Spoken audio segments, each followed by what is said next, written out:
Before we start, I just wanted to say thank you. You dedicated your valuable time to Rules to Thrive, and I promise you, we do not take that for granted. This season is built on stories and blueprints from immigrants and first gen for anyone chasing their version of the American dream. In a world that's debating what immigration means, the American dream to us is about grit, resilience, success, and opportunity.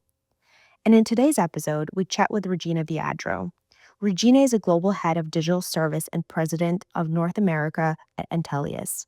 For the last 20 years, Regina led global business units, built partnership with Fortune 500s, joined boards, shaped business strategies, and constantly reinvented herself. But the reason I wanted to bring Regina for an episode is because I loved how supportive, collaborative, and responsive she is in our community. Regina's American dream started at 16 when she moved to the US with her parents to reunite with her brother. And today we'll go through a very personal conversation on how she built a dream career and life. Hi, Regina. Welcome to Rules to Thrive. This is our season 2. I'm super excited for you to be here and tell your story. For background, you and I met actually super randomly, but you were a big supporter of our launch for the first season. So thank you. And I'm really excited to have you as a guest. So if you don't mind, please introduce yourself and tell us where you're from. And I'm super excited to tell you a story.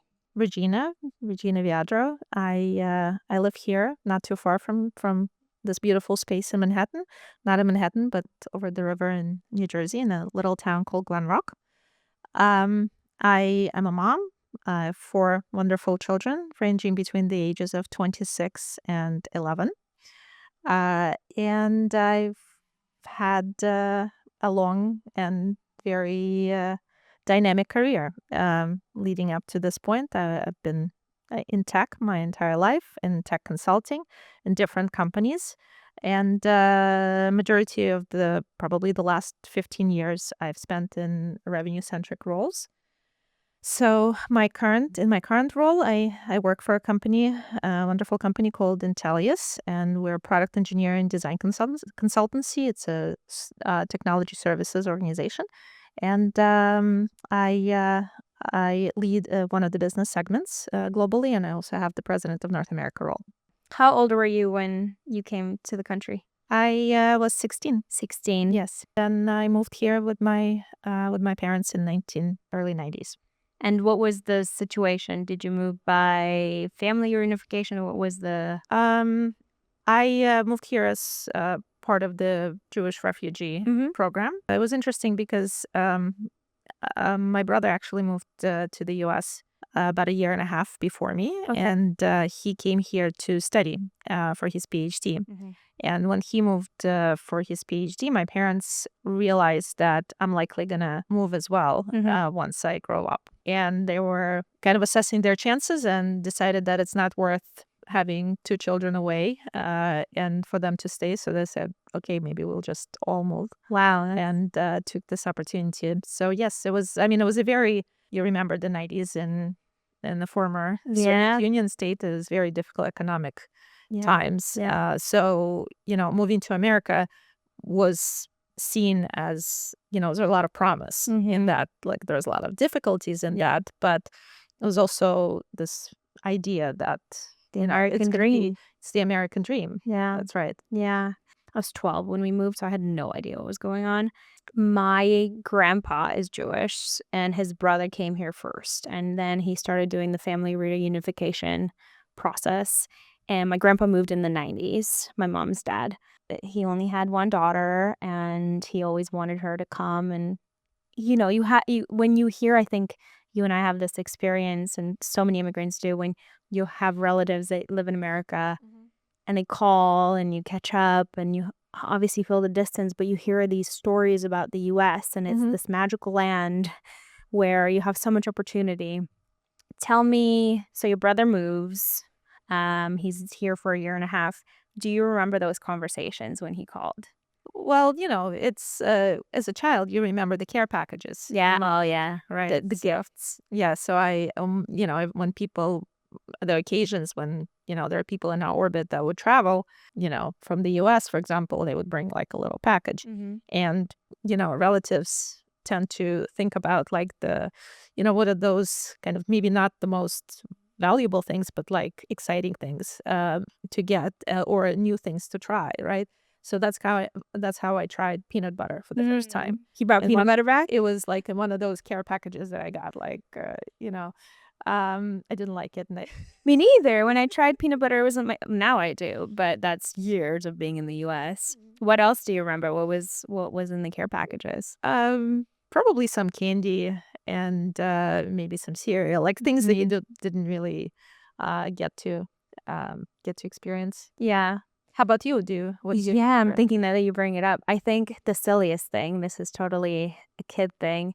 My grandpa sent me like a little phone that sounded like a cell phone.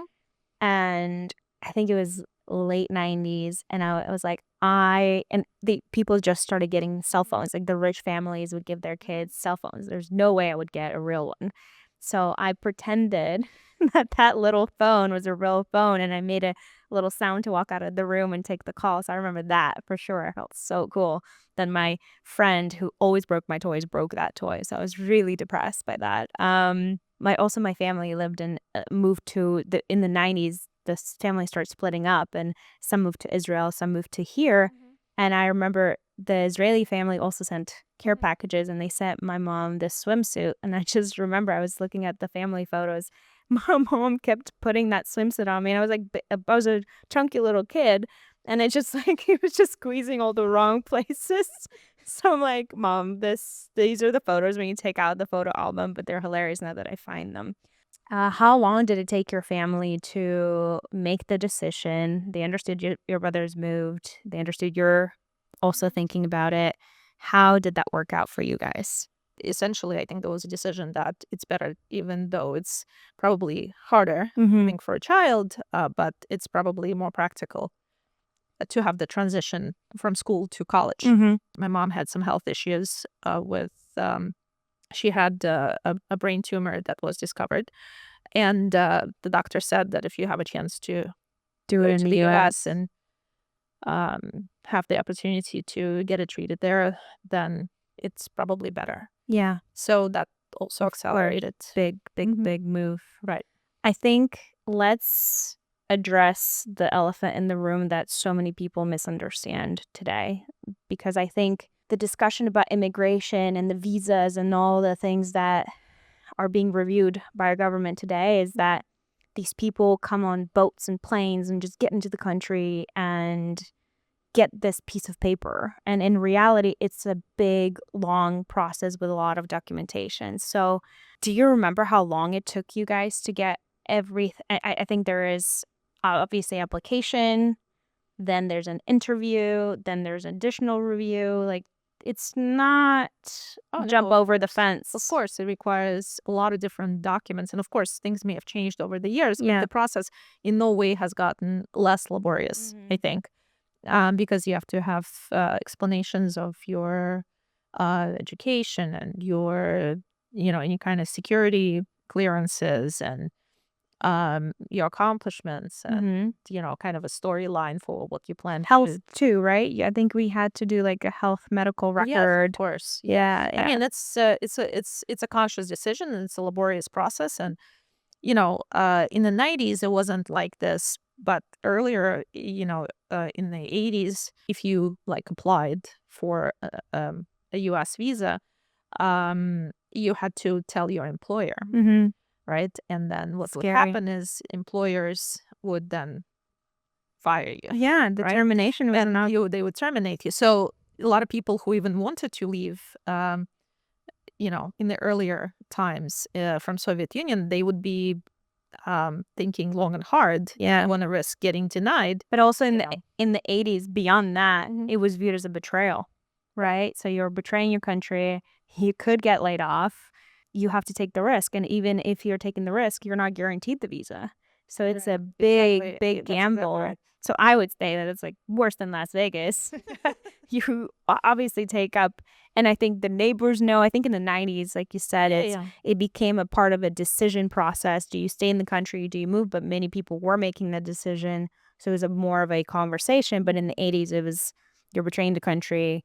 You're betraying your family, betraying your neighbors. It's a huge undertaking. But it's you're bringing back memories I haven't thought about. But so I left in 93, and I think when it was 90, like after 91, it became a bit more accepted because a lot more people started to think about moving to different countries.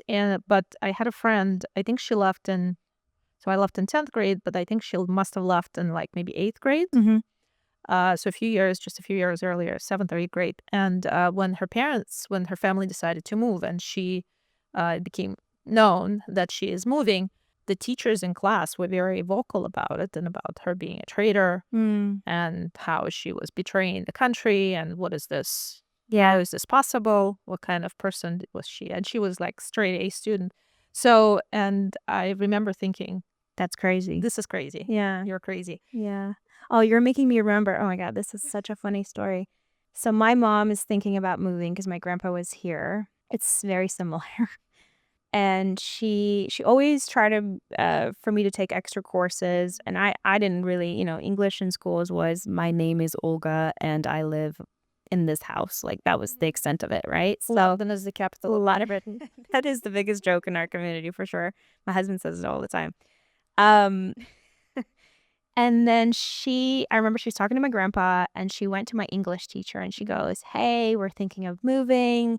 I need your help. I need you to prepare her." I'm, 10, 11 at the time. And my teacher goes, "She has no talent to learn English. She will fail. She will never speak English." I remember this because I was there and I was terrified. First of all, I could say London is the capital of Great Britain just fine. So where did that come from? And Right. thank you. Thank you. And I just remember my mom really believed it, because you trust the teachers. And so you and your family decide you'll follow your brother. You go through the process. When you arrive to the US, how are you selling your house? Like, how did you come? What did the financial situation look like? We had an apartment Mm-hmm. that we were able to sell for the 90s money. So it wasn't a lot, but it was, it felt like a lot, right? Because my parents are engineers. My dad is a physicist, and then my mom is an economist, was an economist. So we didn't have just like a normal Soviet family, right? Middle class, I guess. But coming here, you are faced with a lot of major obstacles and purchases, right? You have to figure out the car situation, you have to rent an apartment, figure out how to keep going, and you don't necessarily have a job right away, right? Yeah. So whatever savings you have, they start getting depleted very, very quickly, much quicker than you thought, right? Because you just don't realize without living here how expensive everything is. But you also develop a lot of strategies, right? There's a coupon culture, right? Yeah. Like where you cut out these coupons and you go to the store savings, right? And you make these decisions, about silly spending, right? You just they don't even present themselves as decisions. You just don't do it, right? Yeah. Because you don't have Options, right? Yeah. So like when I was friends with a group of other immigrants in high school, and kids around us were getting ready for prom. To us, it was like a non-concept. It wasn't like, oh, I wish I could go to the prom. I was like, I can't afford it. Stupid. Yeah. It's just stupid expense. This thing you put on The flower. The flower is whatever, $25. What? So we ended up just getting a group of people together and just going to a restaurant just for ourselves, and it cost us $40 per person. Yeah. And we were very excited to do that. So I think what I've been thinking about a lot is, I have kids and they grow up and they live in a completely different financial environment. It's like it's very difficult to instill the true scrappiness if you don't live it. Yeah. Right? If it's fake. Yeah. I still think about, do I need to go and get coffee? Like, can I make it at home and save the right? Not because I'm really saving extra $3, $4, or $5, but it's just like this concept of frugality. Yeah. That was installed in you right. when you came. Mhm. Question for you. When your parents, 'cause those are very strong backgrounds, that's viewed as a must-have, physicist and you said economist. Mhm. Were their degrees and specialization validated in the US when you guys came? My dad was 55. I think my mom was 53. And, my mom had better English, but it wasn't great. And my dad did not have great English. So the first few years, you kind of like get your footing on, you try to get your footing. You try to understand how you can apply what you know. So I think working in their professions was not an No. option.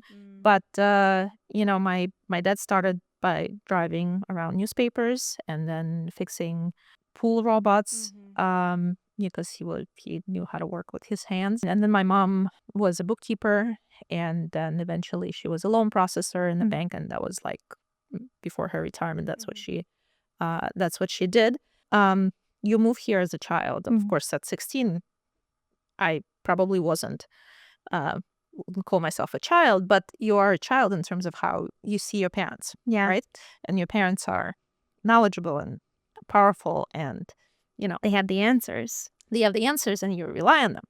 And then when you come as a child and you immigrate Yeah. with your parents, the roles kind of reverse Yeah. a little, right? Yeah. You start taking care of them and You start it's not even so much taking care, it's they start to rely on you. on you Mm-hmm. for going to doctors, Yeah. for making calls, Yeah. reading fine print, Yeah. right? Reading all the letters, reading fine print. It's a great introduction to maturity in that regard. How was it for you? Same as you talk about, I think, and that is not to say my parents didn't give me the childhood. I feel like I had to grow up really quickly. Mm-hmm. And they still see me as their child, which is really weird if you think about it, because I started taking care of things at home since I was 12. I still remember it. I had this translation, which was like the coolest technology at the time. It was a keyboard.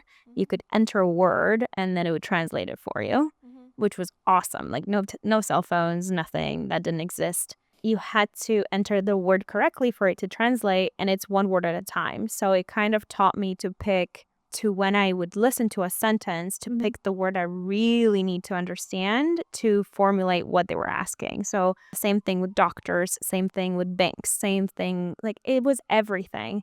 I think on top of all of this is, my parents were really, really young when they had me. So they have to give up their identity. Like your parents had incredible education, had incredible careers, and they come here and they start over. And I don't think I appreciated that at all until now.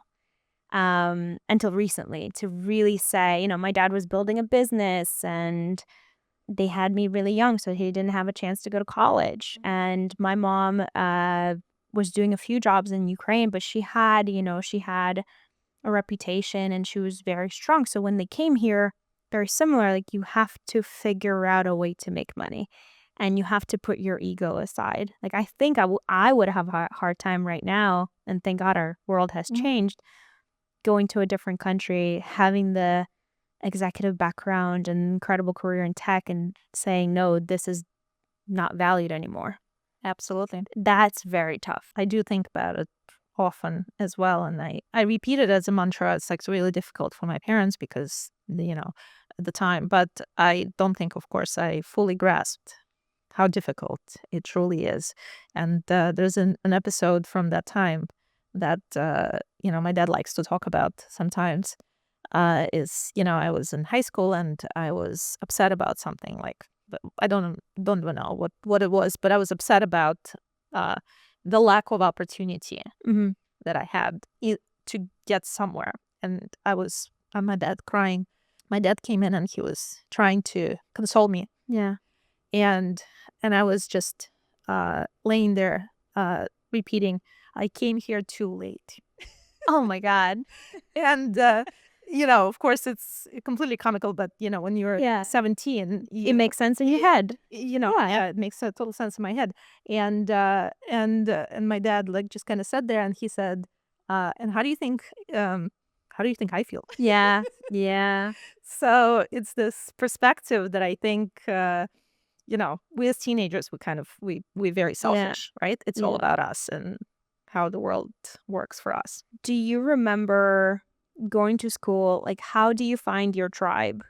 Do you remember the navigation, getting to know the Americans, getting to know immigrants and like navigating? Do you remember what was? I probably had an easier time than you coming at 12. I think at 12 it's a difficult age. You're unsure of a lot of things. You're unsure of your identity. You're unsure of like how to behave. When you come at 16, you kind of like you're an established person, and I didn't try to fit in. Like I didn't have the urge to fit in. But what was really clear, and that was a big change from where I came mentally, was that I didn't matter. You're in a school, and it's a big school. You have your classes, and you go to your classes, and then you go home. Yeah. And you have, over time you find a couple of friends, mostly immigrants, of course, right? Because then it didn't have to be Russian speaking, but it's mostly gravitating gravitating towards immigrants. This feeling is like nobody cares, right? Because generally, growing up, going to school, you have these different relationships that are much more broad and fulfilling, right? And people care. Yeah. Teachers care. Yeah. Other parents care. Your parents care. And here it's like you're slotted into the school system. One of many. Yeah. And it felt weird to me. I don't know how you felt, because I felt that at 12, I was starting to really create real bonds and best friends. And it wasn't a clique. It was never a clique in my view. I think the difference in our education system versus US education system is you were in a classroom with 30 people, 25 to 30 people, and you were with them the entire time. Where in the US, every class has a different group of people. You kind of you navigate that. And I think to me, what I was missing and I was longing for was that unity. Was that classroom where you cared about, like you said, you cared about your classmates. You knew their families, you knew their parents knew you, you knew you knew the teachers. So that to me was really odd. So take me through. So you come to finishing high school, and you're going into college. What is your process? Because that was a big learning curve for me as well. What do you decide to study? Do you remember that entire fun experience? It's a lot of it goes in. It's the immigrant mentality that goes into a lot of these decisions, right? There's a question of cost. There's a question of convenience. And the question of major, right? So I think, so I decided to stay in New York and commute.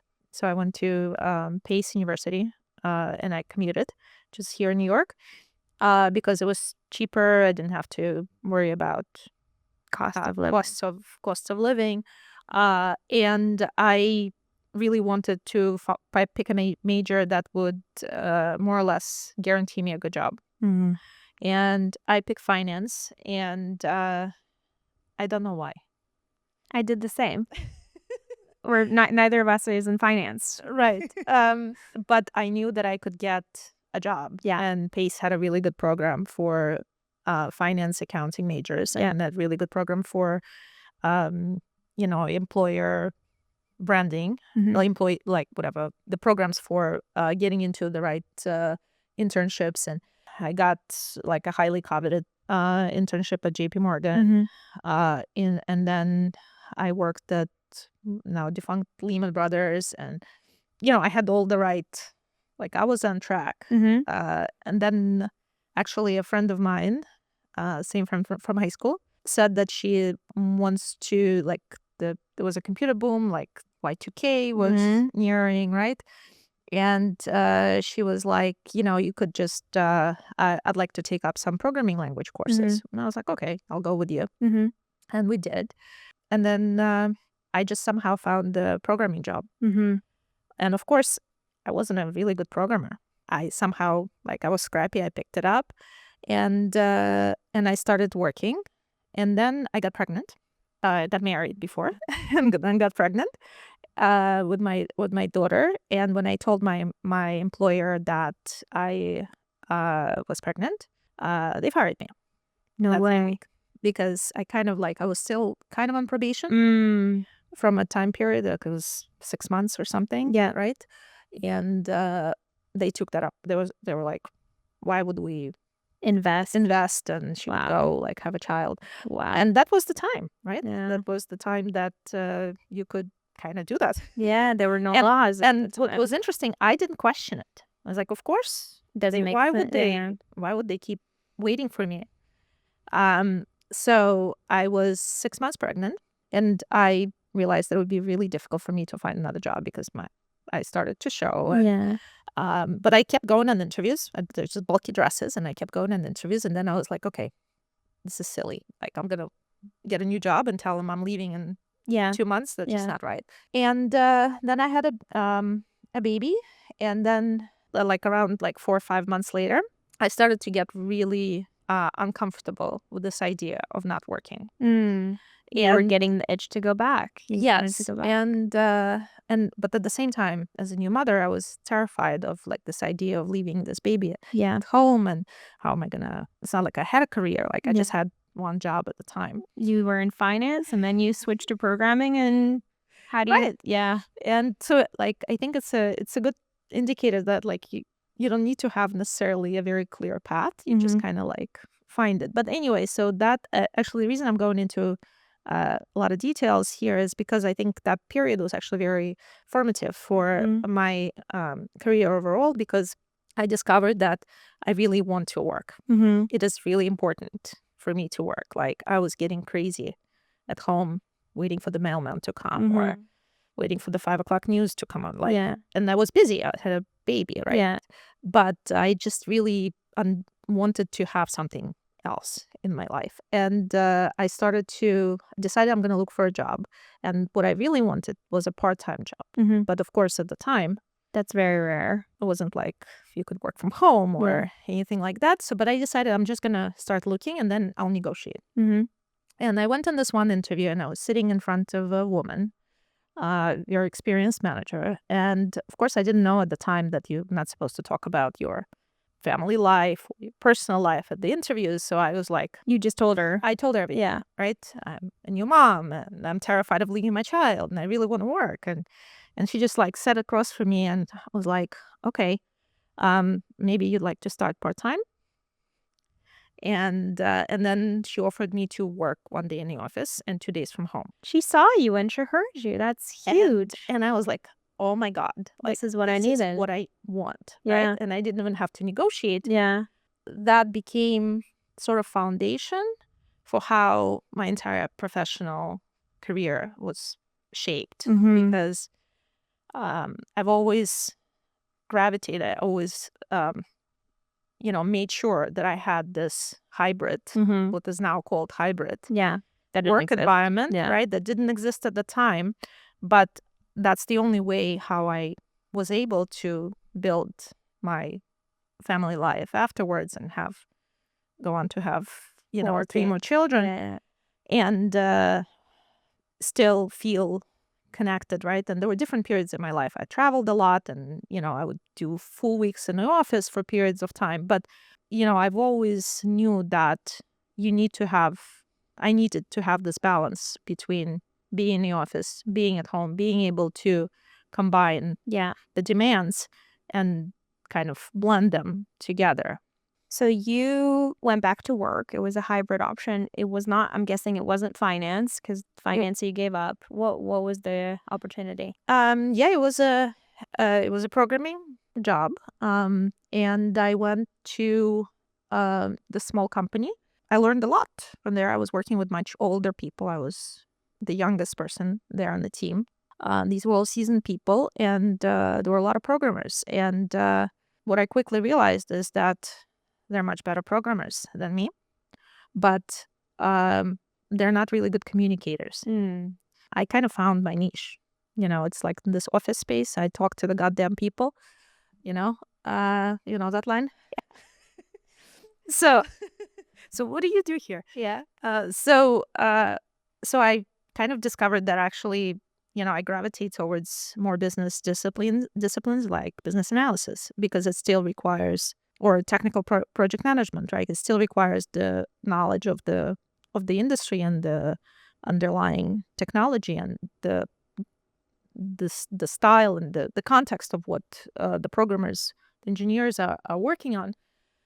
But I could actually contribute in a more meaningful way to whatever was at hand. And it was a company that was, I guess, the modern SaaS, the former, what is now SaaS, where you would just have products, and products had features and rollout schedules and services streams, etc. I started working as part of the team and really leading the analysis process and managing projects, and kind of switched from hands-on coding, programming, and then that small company got bought out by another company, a larger company, and they took me in my special status of hybrid worker, and still allowed me to work a few days from home, and then I spent 6 years with that other company. It wasn't a startup, but it was a small enough company that, you get to wear a lot of different hats. Yeah. If you're open to wear different hats, you learn a lot, right? Yeah. So I think that was very foundational for my career. I worked in Manhattan. I was introduced to the whole happy hour culture and hanging out with your coworkers, and it was a very fun period of my time. What else did you do? So you went from a developer programmer to more technical project manager and analysis. What else did you try? So it was the early iteration, what is now product management, right? When you define, you have new product modules coming out, right? And you're defining what those modules should be like. So I did that. I did some, for specific streams, I did some QA management as well. And then I started managing relationships. So account management, I guess, in some shape or form at the time. And then I went to a company that became very central to my career, which is EPAM. And Isn't it in Belarus? Well, it's a U.S. company, but they had their first outside of the U.S. office was in Belarus. So engineers were in Belarus, and actually my previous company also had presence in Belarus, so I was very familiar with them. Yeah. With the dynamics of the people are great and very talented. Yeah, so I joined EPAM as a project manager as well, and then the company was small at the time, especially in the U.S., and we started to grow. And when a company grows, again, if you're brave enough and active, you grow with it, right? So you gravitate towards areas that are not maybe fully taken. Yeah. So I started doing more of account. I switched from project management to account management and ran accounts, and then those accounts turned into portfolios, and those portfolios eventually turned into a business unit, and then multiple business units. And you own the business unit. Right. Yeah. Right. So I was always I think I always gravitated towards revenue-centric roles in that period of my career. On one hand, it's exciting, right? On the other hand, it's always a very honest conversation with yourself. Yeah. In the mirror at the end of the year or whatever that period is, it's like, did I contribute? Yeah. How did I contribute? Because I think in our changing environment, we're always busy. We do a lot of different things, but how do you actually measure, quantify your contribution? And you have a good year or you have a bad year, right? And you could do a lot of different things right, but you still have a bad year, right? And that's the effect. Not a lot of people do this reflection, I'll be honest with you. And I think it's a really important part of growth. I think that's what helped me grow into my career in senior roles very quickly, is because of the reflection. But I know a lot of people that I mentor that's never done it before.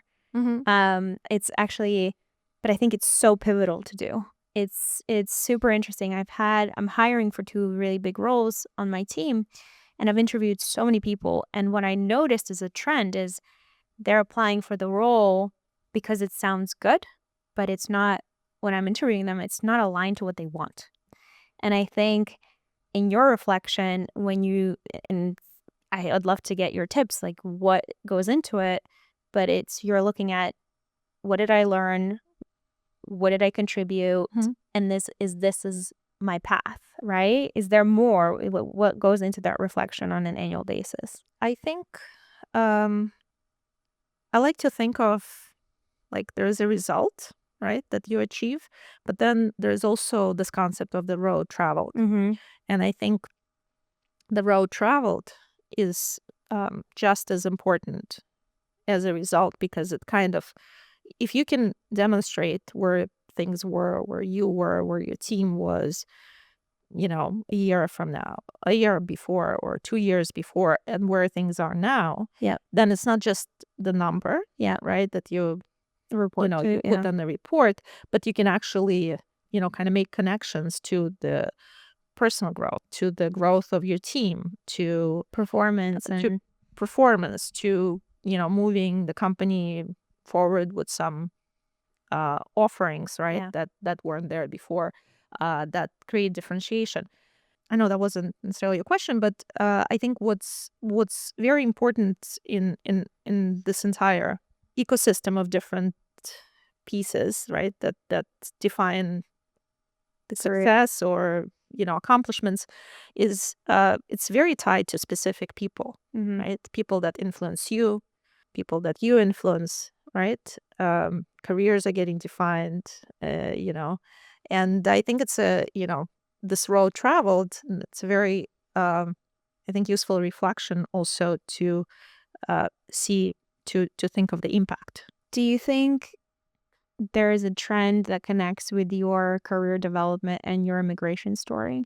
First of all, I've always worked in organizations. It just so happened that company I spent 6 years at, it had a lot of immigrants, in the company, and we worked with our delivery center in Belarus, and a lot of people, would over the years immigrate, right? It was a different type of immigration, right? It's work-related immigration, but still it's an immigration. So you get exposed a lot. And then EPAM, we went from being a relatively small company to a company of like 60,000 people globally, and there were a lot of different cultures, and a lot of, if we talk about the US based group, a lot of immigrants, and the founders are immigrants, and the leadership team, people on the leadership team are immigrants, right?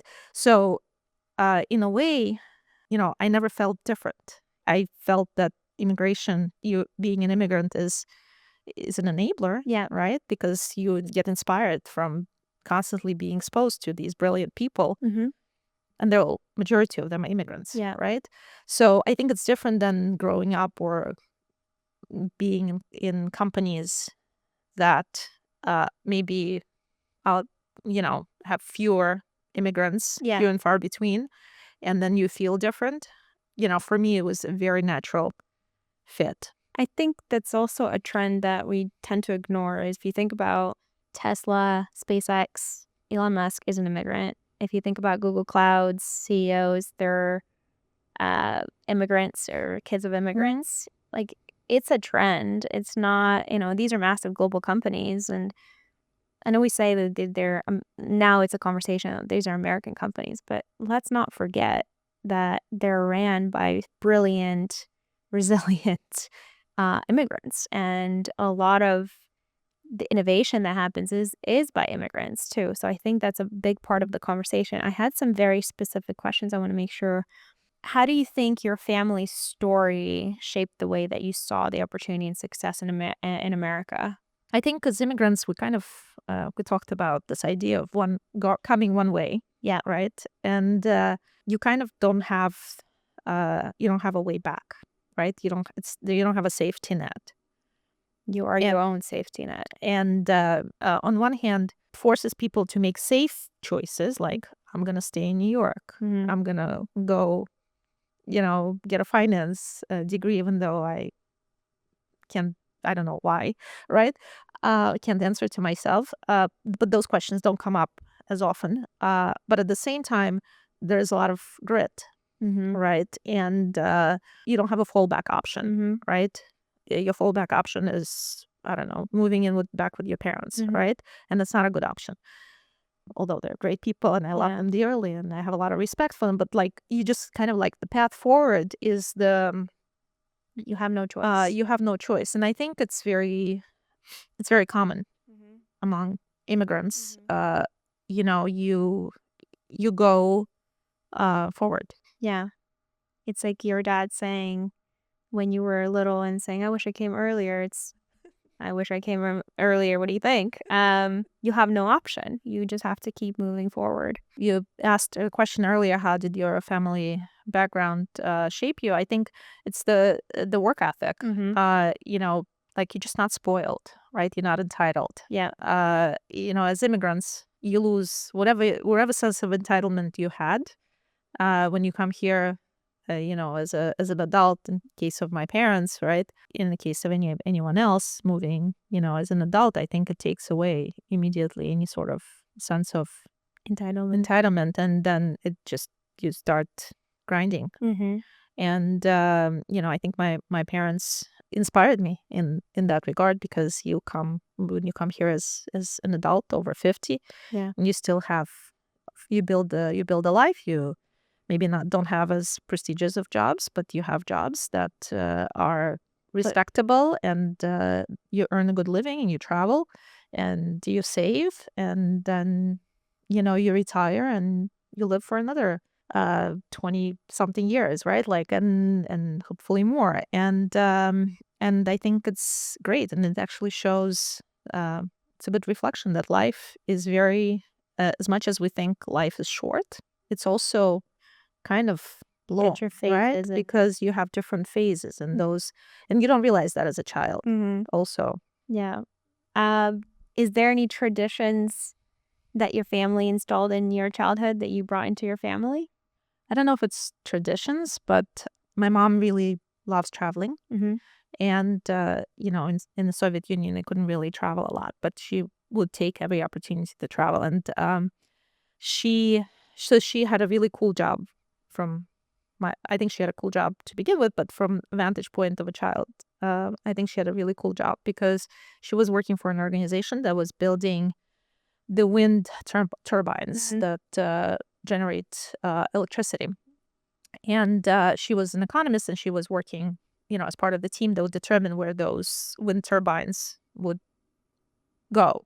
And she would go on these really exotic trips. Like she would travel to the Far East, and she would travel to Siberia and like Kamchatka and like Those are national they're all parks. very different and really cool spots. Very cool spots, and you wouldn't be going there normally, probably. And I was already a teenager, and she would bring me with her from time to time, and I got to travel to all these exotic places, very different places, and I also felt very mature, right? I was going on with my mom on a business trip, and I would be left alone, and I would interact with adults. And so when my daughter my kids started to grow up, I started doing the same. I started bringing my daughter to the different trips I took, and where I hosted customers in other different countries. And she got exposure to the consulting world, and then she went into a career in consulting. That's awesome. So you've inspired her. That's I love that. Okay, my last question, my favorite question. What are your 3 rules to thrive? My 3 rules to thrive: travel. I love traveling, and I cannot survive without exposure to travel. So I always try to think about next places I'm getting to, whether it's for work or my family. The second rule is just keep going forward. It's okay to have setbacks. It's okay to make mistakes. It's okay to not get things right the first time, but pick up and try again. And then my third rule is I find a lot of value in building networks. And those networks can be professional networks, Friends. That's how we met, right? Yeah. It could be friends. It could be people in your community. It could be other parents. And I think I take a lot of joy in being able to connect people for greater good. If I know that you have a certain need, I will likely have a Rolodex somewhere in there to, when the right time comes, to say, there's someone you need to talk to, right? And I think you're 100% that person, because I see multiple we have WhatsApp groups where it's a really cool place where people ask for help and no one hesitates to talk about it. And I could see you, if you have an answer, you're always there to support, which I think is a huge testament. Thank you. And I really enjoy it. But I think it serves me as well. Like, in terms of thriving, it gives me the satisfaction to be able to move something forward. But I think it builds a community of people that know me as someone that they can rely on, who can be relied on for something, right? And that becomes a circle, right? And it's a very powerful circle. And you don't enter it with this idea, I want to get something out of it. But eventually it happens, right? But it feels authentic because you have a true relationship that's built on helping each other, not just always asking for things. And right. That's huge. And I think that's when we were talking about season 2, we said we love immigrant stories because they're built on grit. We said that, if you ask for help, it's not because you don't know the answers, but it's because you're unlocking your own blueprint. And the third one is so fully aligned to yours, is nothing to me and our team feels better than giving back. And I think that's a big piece why we're do these interviews, because we want to inspire our audience to dream, to go after things, to fail. But the number one thing is to keep going. Thank you for coming on our season 2 and being an amazing guest. Thank you for sharing your journey. It's been such a pleasure.